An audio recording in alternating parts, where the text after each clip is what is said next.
जयकारा शेरावाली दा बोल सांचे दरबार की जय। अथ पंचविंशो अध्याय। भगवती काली और धूम्रलोचन का संवाद। काली के हुंकार से धूम्रलोचन का भस्म होना तथा शुंभ का चंड मुंड को युद्ध हेतु प्रस्थान का आदेश देना। व्याजी बोले, हे महाराज, यह बात कहकर धूम्रलोचन चुप हो गया। तब भगवती काली हंसकर सुंदर वचन बोली, धूर्त, तुम तो पूरे विदूषक हो और नटों जैसी बात करते हो। मधुर बोलते हुए तुम व्यर्थ ही मन में अनेक विध कामनाएं कर रहे हो। हे मूढ़मते, दुष्टात्मा शुंभ ने तुझ बलवान को सेना से सुसज्जित करके युद्ध हेतु भेजा है। अतः अब युद्ध करो और व्यर्थ की बातें छोड़ दो। ये देवी कुपित होकर शुंभ निशुंभ तथा तुम्हारे अन्य बलवान दैत्यों का अपने बाणों के प्रहार से संहार करके अपने धाम को चली जाएंगी। कहाँ वह मंदमती शुंभ और कहाँ ये विश्व मोहिनी जगदम्बा। इन दोनों का वह इस संसार में सर्वथा अनुपयुक्त है। क्या अत्यधिक कामार्थ होने पर भी सिंघनी सियार को, हथनी किसी गर्दभ को अथवा सुरभि किसी सामान्य वृषभ को अपना पति बना सकती है? अब तुम शुंभ निशुंभ के पास चले जाओ और उनसे मेरी यह सच्ची बात कह दो कि तुम मेरे साथ युद्ध करो, अन्यथा इसी समय शीघ्र पातालोक चले जाओ। व्याजी बोले, हे महाभाग, देवी कालिका का यह वचन सुनते ही वह दैत्य धूम्रलोचन क्रोध के मारे आंखें लाल करके उनसे कहने लगा, दुर्दर्शे, अभी तुझे तथा इस मदोन्मत्त सिंह को युद्ध में मारकर और इस स्त्री को लेकर मैं राजा शुंभ के पास अवश्य चला जाऊंगा। कलह में अनुराग रखने वाली हे काली, रस में भंग पड़ने की शंका से मैं इस समय डर रहा हूँ, नहीं तो मैं अपने तीक्ष्ण बाणों से तुम्हें अभी मार डालता। कालिका बोली, हे मंदबुद्धि, तुम अनर्गल प्रलाप क्यों कर रहे हो? धनुर्धर वीरों का यह धर्म नहीं है। तुम अपनी पूरी शक्ति से बाण चलाओ, तुम तो अभी यमलोक जाने वाले हो। व्याजी बोले, यह वचन सुनकर वह दैत्य धूम्रलोचन अपना सुदृढ़ धनुष लेकर भगवती कालिका के ऊपर पत्थर की सान पर चढ़ाकर तेज किए गए बाणों की घोर वर्षा करने लगा। उस समय इंद्र आदि प्रधान देवता उत्तम विमानों में बैठकर यह युद्ध देख रहे थे। वे देवी की स्तुति करते हुए उनकी जय जयकार कर रहे थे। परस्पर उन दोनों में बाण, खड्ग, गदा, शक्ति तथा मूसल आदि शस्त्रों से अत्यंत भीषण तथा उग्र युद्ध होने लगा। भगवती कालिका ने पहले अपने बाण प्रहारों से उसके रथ में जुटे खंजरों को मारकर बाद में उसके सुदृढ़ रथ को भी चूर्ण कर दिया। फिर वे बार बार अट्टहास करने लगी। हे भारत, क्रोधाग्नि में जलता हुआ सा वह दानव धूम्रलोचन दूसरे रथ पर सवार हो गया और कालिका के ऊपर भयंकर बाण वृष्टि करने लगा। उसके बाण भगवती के पास पहुंच भी नहीं पाते थे कि वे उन बाणों को काट डालती थीं। तत्पश्चात वे कालिका अत्यंत अन्य तीव्रगामी बाण उस दानव के ऊपर छोड़ने लगी। उन बाणों से उसके हजारों सहायक सैनिक मारे गए। तत्पश्चात देवी कालिका ने उसके खच्चरों तथा सारथी को शीघ्रतापूर्वक मारकर उस रथ को भी नष्ट कर दिया। उसके बाद देवी ने अपने सर्प सदृश बाणों से शीघ्रतापूर्वक उसका धनुष काट डाला। ऐसा करके देवी ने देवताओं को आनंदित कर दिया और वे शंखनाद करने लगी। अब रथ से विहीन वह धूम्रलोचन कुपित होकर एक लोहा में मजबूत परिघ लेकर देवी के रथ के सन्निकट आ गया। काल सदृश भयंकर वह धूम्रलोचन वाणी से भगवती काली को फटकारते हुए कहने लगा, कुरूपा तथा पिंगल नेत्रों वाली, मैं तुम्हें अभी मार डालूंगा। ऐसा कहकर वह ज्यों ही कालिका पर परिघ चलाने को उद्यत हुआ, देवी ने अपने हुंकार मात्र से उसे तुरंत भस्म कर दिया। तब दैत्य धूम्रलोचन को भस्म हुआ देखकर सभी सैनिक भयाक्रांत होकर हाथ तात ऐसा कहते हुए तुरंत मार्ग पकड़कर भाग चले। उस धूम्रलोचन को मारा गया देखकर आकाश में विद्यमान देवगण प्रसन्न होकर भगवती पर पुष्प बरसाने लगे। हे राजन, मरे हुए दानवों, घोड़ों, खच्चरों और हाथियों से पट जाने के कारण वह रणभूमि उस समय बड़ी भयानक लग रही थी। युद्ध भूमि में पड़े हुए मृत दानवों को देखकर गीध, कौवे, बाज, सियार और पिशाच नाचने तथा कोलाहल करने लगे।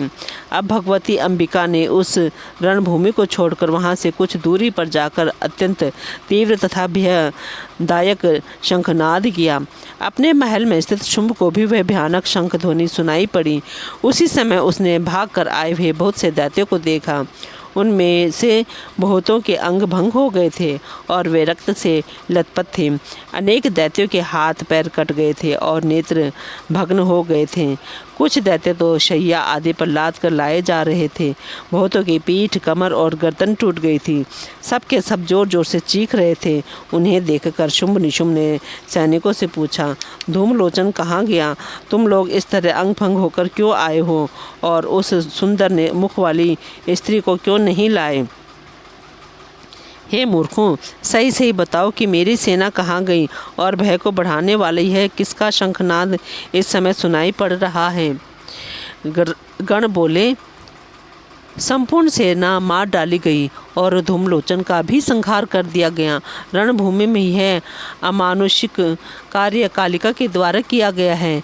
उसी अंबिका की यह शंखध्वनि है जो संपूर्ण नभ मंडल को व्याप्त करके सुशोभित हो रही है। यह ध्वनि देवगणों के लिए हर्षप्रद और दानवों के लिए कष्टदायक है। हे विभो, जब देवी के सिंह ने सारे सैनिकों का विनाश कर डाला और उनके बाण प्रहारों से दैत्यों के रथ टूट गए तथा घोड़े मार डाले गए, तब आकाश में स्थित देवता प्रसन्न होकर पुष्प वृष्टि करने लगे। इस प्रकार समस्त सेना का विनाश तथा धूम्रलोचन का वध देकर हम लोगों ने निश्चय कर लिया कि अब हमारी विजय नहीं हो सकती। अतएव हे राजेंद्र, अब आप मंत्रणा का उत्तम ज्ञान रखने वाले अपने मंत्रियों से इस विषय पर विचार कर लीजिए। हे महाराज, यह आश्चर्य है कि जगदम्बा स्वरूपिणी वह मदमत्त बाला बिना किसी सेना के ही सिंह पर सवार होकर निर्भय भाव से आपसे युद्ध करने के लिए रणभूमि में अकेली खड़ी हैं। हे महाराज, हमें तो यह सब बड़ा विचित्र और अद्भुत प्रतीत हो रहा है। अतएव अब आप शीघ्र मंत्रणा करके संधि, युद्ध, उदासीन होकर स्थित रहना अथवा पलायन, इनमें से अपनी रुचि के अनुसार जो चाहे वह करे। हे शत्रुतापन, यद्यपि उसके पास सेना नहीं है, फिर भी उसकी विपत्ति में सभी देवता उसके सहायक बनकर उपस्थित हो जाएंगे। ज्ञात हुआ है कि भगवान विष्णु और शिव भी समयानुसार उसके पास में विद्यमान रहते हैं। सभी लोकपाल आकाश में रहते हुए भी इस समय उस देवी के पास विद्यमान है। हे सुरतापन, राक्षसगण, गंधर्व, किन्नर और मनुष्य, इन सबको समय आने पर उसका सहायक समझना चाहिए। हमारी बुद्धि से तो हर तरह से ऐसा जान पड़ता है कि वे अंबिका किसी से भी कोई सहायता अथवा कार्य की अपेक्षा नहीं रखती। वे अकेले ही संपूर्ण चराचर जगत का नाश करने में समर्थ हैं। तो फिर सब दानों की बात ही क्या, यह सत्य है। हे महाभाग, यह सब भली भांति समझ बूझ कर आपकी जैसी रुचि हो वैसा कीजिए।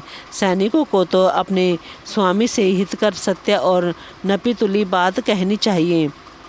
व्याजी बोले, उनकी बात सुनकर शत्रु सेना को विनष्ट कर डालने वाले शुंभ ने अपने छोटे भाई निशुंभ को एकांत स्थान में ले जाकर वहां स्थित हो उनसे पूछा, हे भाई, आज कालिका ने अकेले ही धूम्रलोचन को मार डाला, सारी सेना नष्ट कर दी और शेष सैनिक अंग भंग होकर भाग आए हैं।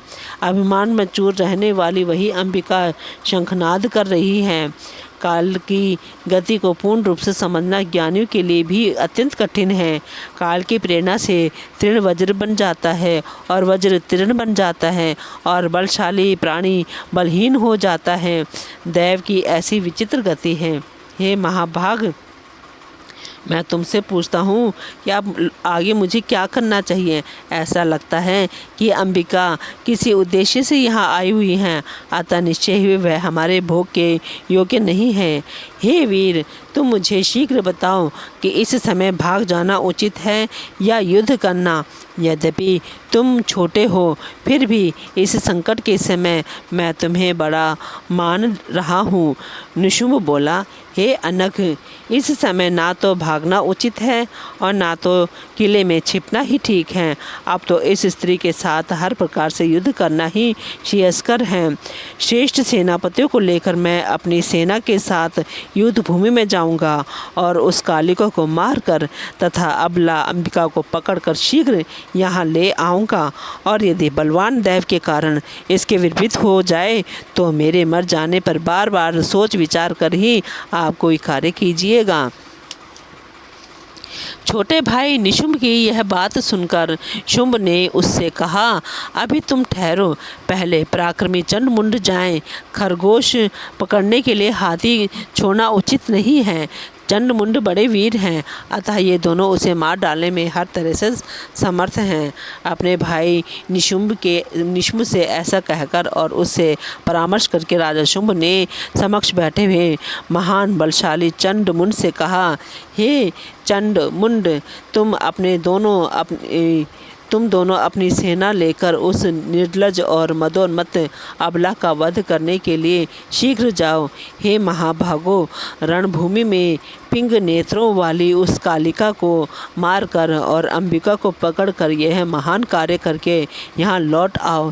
यदि वह मदोन्मत्त अंबिका पकड़ी जाने पर भी नहीं आती तो अपने अत्यंत तीक्ष्ण बाणों से उस रणभूषिता का भी वध कर देना। बोलो जयकारा शेरा वालिदा, बोल सांचे दरबार की जय।